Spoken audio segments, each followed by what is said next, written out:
앞서 본 이 두 가지 소식보다 더욱 놀라운 소식이 나왔습니다. 이러한 일이 현실화가 되는군요. 음모론이 사실은 음모론이 아니었다라는 반증일 것으로 보이는데 XRP 레저를 통해 실제로 CBDC 발행에 성공했다라는 소식이 나왔습니다. 자세한 내용 함께 보겠습니다. 구독과 좋아요, 알림 설정 부탁드립니다. 안녕하십니까. 암호화폐 정보를 전달해 드리는 닥터 비트맨입니다. 네, 수요일도 슬슬 마무리되고 있습니다. 어떻게 오늘 하루 잘 보내셨나요? 이번 주 중에는 거시경제에 있어 중요한 일정들이 참 많습니다. 우선 금리 인상 결정이 유력한 FOMC, 7월 FOMC가 개최가 되고 마이크로소프트나 구글, 메타, 아마존 등 빅테크 기업의 실적이 발표가 되면서 연준이 가장 주시하는 개인 소비 지출 물가 지수가 7월 28일 발표가 됩니다.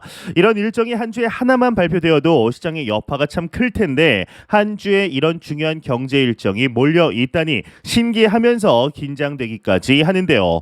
우선 7월 FOMC가 중요한 이유는 비록 25bp 금리 인상이 유력하지만 파월 연준 의장이 기자회견에서 향후 통화 정책에 대해 어떤 단서를 주는지 주목할 필요가 있기 때문입니다.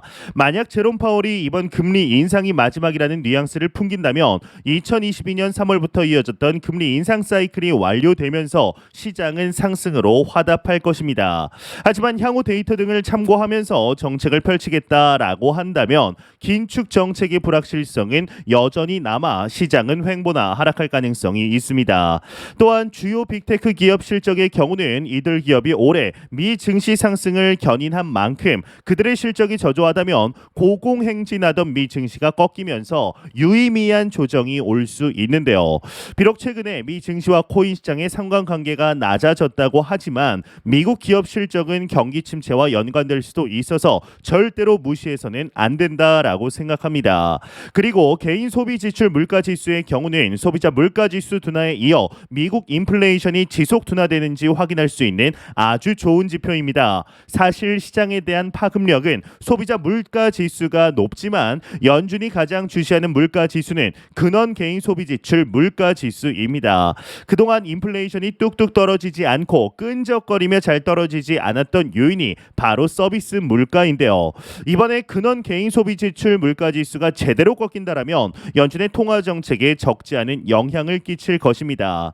하지만 이렇게 중요한 일정들보다 코인 시장에 더 강력하고 지속적인 영향을 끼칠 요인이 따로 있습니다. 바로 미국 의회입니다. 아시다시피 미 의회는 국가 정책과 관련된 법안을 제정하고 발의하고 가부를 결정하는 곳입니다. 이 대의민주주의의 꽃이라고 불리우는 이곳에서 가까운 미래에 발의될 암호화폐 관련 법안이 있는 바 이제 그 법안에 대해서 알아보겠습니다. 이 법안의 경우는 미국 하원 의원들이 암호화폐 업계에 대한 더욱 명확한 규제 프레임워크 구축을 목표로 하여 발의하는 법안입니다.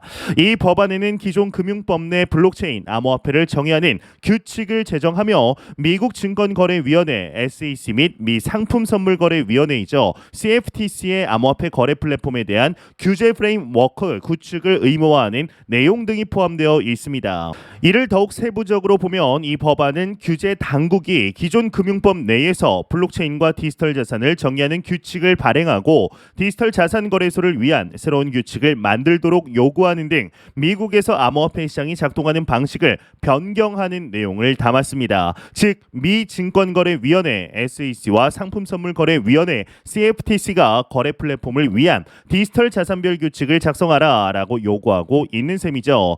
이 6월 초에 작성된 이 법안은 암호화폐 거래소가 미 SEC에 등록할 수 있는 규제 경로를 마련하고 디지털 증권과 상품, 스테이블 코인을 모두 한 곳에서 거래할 수 있도록 하는 것을 최종 목표로 하고 있습니다.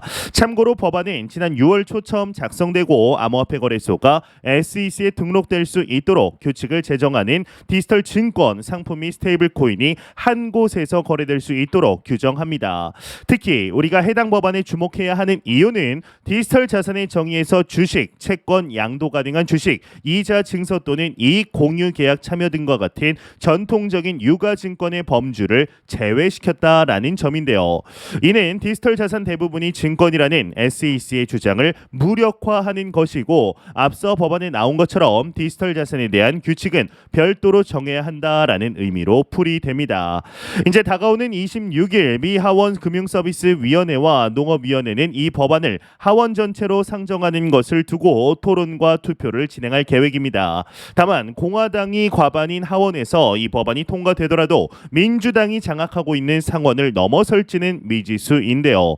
만약 이 법안이 효력이 개시된다라고 한다면 디지털 자산 규제 확립에 대한 전 세계적 추세에 미국을 참여하게 할 것입니다.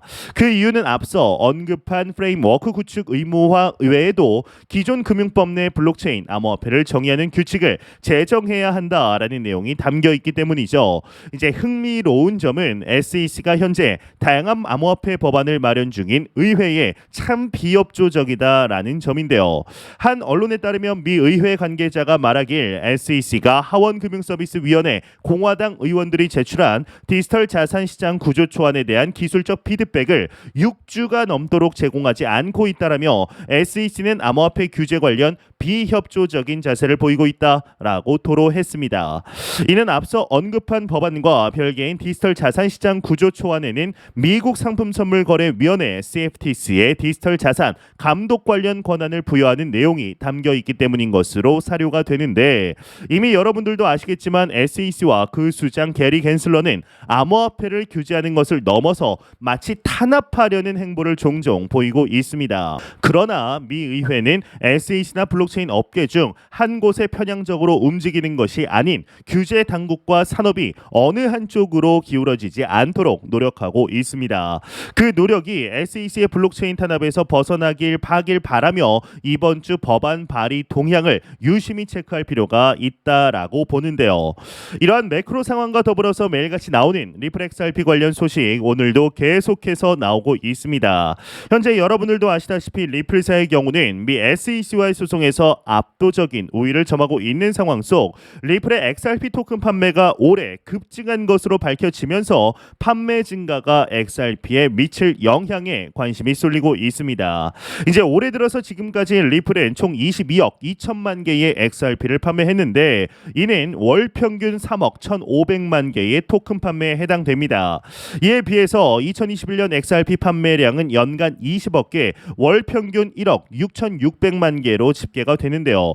2022년 연간 판매량은 27억 5천만 개, 월 평균 2억 3천만 개로 밝혀졌습니다. 이제 과거에 비하면은 올해 XRP가 상당히 기관 투자자들에게 많이 팔렸다라고 볼 수가 있는데요.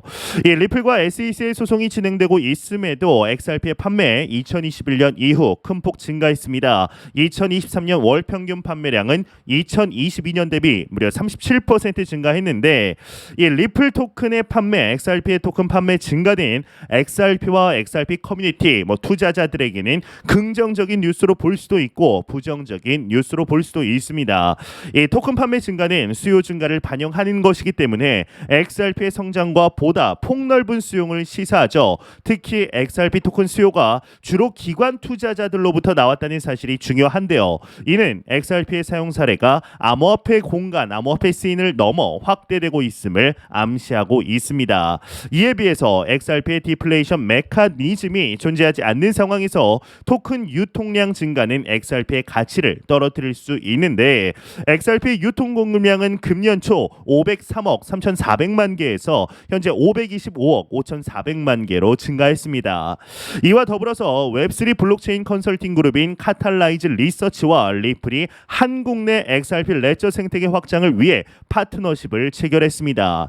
이번 협업의 경우는 한국 개발자들의 특성에 맞춘 포괄적인 XRP 레저 교육 프로그램의 개발과 워크숍, 미트업, 해커톤 등 오프라인 이벤트를 통한 지역 개발자 커뮤니티의 활성화에 초점을 맞췄다고 하는데, 이 다양한 탈중앙화 금융, 즉 디파이 및 대체 불가능 토큰, NFT 기반 탈중앙화 애플리케이션들이 XRP 레저 플랫폼에 쉽게 통합 및 개발하는 지원 전략도 포함됩니다. 즉 XRP 생태계를 견고하게 하기 위한 것이라는 있다라는 것이죠. 이 리플의 리플 X 그로스 담당 부사장 마커스 임펜저의 경우는 이 한국에 대해서 이렇게 언급을 했는데 이 대한민국은 놀라운 혁신과 전문성을 보유한 훌륭한 개발자 커뮤니티를 기반으로 이 블록체인 및 웹3 주요 허브로 부상했다. 리플은 카탈라이즈 리서치와의 협력을 통해 역동적인 한국 시장에서 XRP 레저의 인지도를 한층 더 강화하고자 한다. 이 성장과 대중화를 이루기 위한 공통된 비전으로 한국 개발자들에게 XRP 레저의 잠재력을 알리는데 필요한 툴과 교육 및 각종 지원을 제공할 것이라고 밝히게 됩니다. 이 두 가지 소식도 굉장히 놀라운데 앞서 본 이 두 가지 소식보다 훨씬 놀라운 소식이 나왔습니다. 이러한 일이 정말 현실화가 되는군요. 음모론이 사실은 음모론이 아니었다라는 것의 반증일 것으로 보이는데 이 XRP 레저를 통해 실제로 CBDC 발행에 성공했다라는 소식이 나왔습니다. 자세한 내용 함께 보겠습니다. 네, 헤드라인을 보게 되면 리플 사실상 팔라우 CBDC 발행 헤드라인이 장식이 되어 있습니다. XRP 레저에서 팔라우 정부 예산 보니 스테이블 코인을 발행했다라고 하는데요. 이렇게 트위터 상으로도 나와 있습니다. 이 리플이 팔라우 정부와 협력을 통해 사실상 팔라우의 CBDC에 해당하는 리플 기반 스테이블 코인을 발행했다고 합니다. 제이헌터 안손 팔라우 디지털 혁신부 장관은 25일 자신의 트위터 계정을 통해 리플과 팔라우 정부가 협력을 통해 이 팔라우의 스테이블 코인 PSC 발행 소식을 발표했는데 이 팔라우는 미국 달러를 법정화폐로 사용하고 있는 만큼 PSC는 미국 달러와 연동성을 지닌다라고 합니다. 이 PSC는 리플의 블록체인 리플 레저에서 팔라우 정부가 보유한 예상을 바탕으로 이 발행된 스테이블 코인이라고 하는데요. 그런 만큼 팔라우의 CBDC로 해석될 수 있는 것이죠. 하지만 안손 장관을 포함한 팔라우 정부는 PSC를 팔라우 스테이블 코인으로 명명하고 있습니다. PSC는 팔라우 정부의 공식 승인을 통해 법정 화폐와 동등한 지위를 얻고 파일럿 프로그램에 돌입을 하게 되는데 이 팔라우 정부는 PSC 파일럿 프로그램에 참여를 희망하는 자원봉사자를 모집해 PSC의 실용성을 확인한다라고 하네요. 이 팔라우 정부는 여러분들도 아시겠지만 아마 어렴풋이 기억나실 겁니다. 2021년 12월 공식 파트너십을 맺었는데 이후에 이러한 결과물이 실제적으로 나왔다라는 것이죠. 현재 리플사가 이제 SEC와의 약식 판결 이후 보여주고 있는 엄청난 사업 확장 소식들이 연이어 나오고 있습니다. 마치 이 판결만을 기다리며 이를 시점으로 우후죽순 나오고 있는 것 같은데 그 개별 소식 하나하나가 다른 코인에 나왔다면 XRP뿐만 아니라 에이다 라이트코인 같은 거에 나왔다면 두 자릿수의 상승분을 충분히 보여줄 수 있을 만한 소식들 연이어서 나오고 있습니다. 그런데 XRP의 이러한 상승분이 다소 안타깝기만 한 건 어쩔 수가 없는 것 같은데요. 리플사의 오랜 수건 XRP를 통한 CBDC의 브릿지 통화로서의 확장이 실제적으로 나타나고 있습니다. 이를 통해 다시 한번 XRP의 커뮤니티에서는 정말 XRP가 기축 통화로서의 역할을 하는 날이 오는 것 아니냐라는 목소리도 스멀스멀 나오고 있는데요. 미래는 아무도 장담할 수가 없죠. 하지만 현재 리플사와 XRP가 보여주는 한 단계 한 걸음 한 걸음들이 그 신뢰를 만들어가는 것이 아닌가 생각이 드는데 앞으로도 추가적인 소식 나오는 대로 바로 여러분들께 알려드리도록 하겠습니다. 네, 공포 탐욕 지수 보겠습니다. 네, 공포 탐욕 지수의 경우는 전날 대비 이제 1포인트 상승한 51포인트를 기록하면서 여전히 중립 단계 나타내고 있습니다. 이 지수 0이면 공포, 100이면 낙관을 나타내게 되죠. 네, 이제 2017년 코인 거래를 처음 시작할 때만 해도 뭐 빗썸이나 업비트에서 코인을 사고 시세 차익을 거두는 것 외에 따로 투자하는 방법 없었습니다. 하지만 코인 생태계 발전하고 해외 거래소들과의 접점이 많아지면서 코인으로 돈을 버는 방법이 많아졌는데요. 이제 실제로 디파이나 해외 거래소를 이용하는 사람들도 많아졌고 NFT나 메타버스 등 생각지도 못한 방법으로 복잡하게 돈을 버는 사람들도 많아졌습니다. 그야말로 코인 생태계 안에서 경제 활동을 할 수 있을 정도의 발전이 일어나게 된 것이죠. 이제 그 중에서도 역시 가장 선호받는 코인 투자 방법은 단타입니다. 이 펌핑이 일어나면 단타 치기 좋다라는 생각을 저 또한 들게 되는데 이 폭풍 상승을 하고 있을 때 단타로 들어가서 원하는 수익을 먹고 나오면 그만입니다. 이 용돈 번다고 생각하고 들어가는 사람들도 아마 많을 것입니다.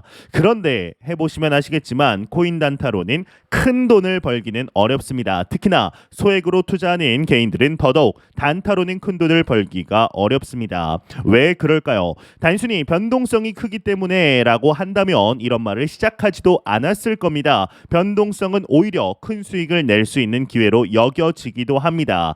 이 코인 단타로 큰 돈을 벌기 어려운 이유는 단기 대응을 하기 때문입니다. 이 단기 대응이 문제다 말이 좀 이상하죠. 원래 단타라는 게 단기적으로 샀다 팔았다 하면서 돈을 버는 거 아니던가요? 그런데 단기 대응으로는 돈을 벌 수 없다니 무슨 뜻인지 이해하기가 어려울 것입니다.